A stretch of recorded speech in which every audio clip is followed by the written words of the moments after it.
If you are dealing with any form of blight on your plants, this is what you want to get: Earth's Ally Disease Control. And what I love is that I can use it on my regular garden and my vegetable garden with no concern. And this is really important to me. If I'm going to spray something on my yard, I do not want to harm the bees. And it's also made in the USA. Now, it's really easy to use, and it does have the instructions on the bottle.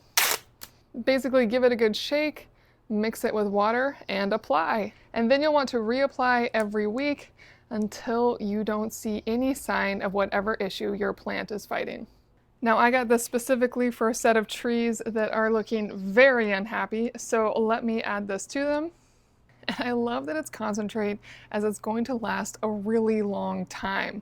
This one container is the equivalent of 50 spray bottles.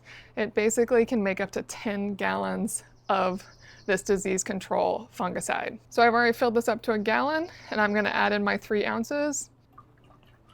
Twist on the top, give it a good shake, pressure it up, and now I just spray it on. It has a slightly almost soapy smell, but it's very light. It definitely goes away quickly. This is a fantastic disease control spray you can trust.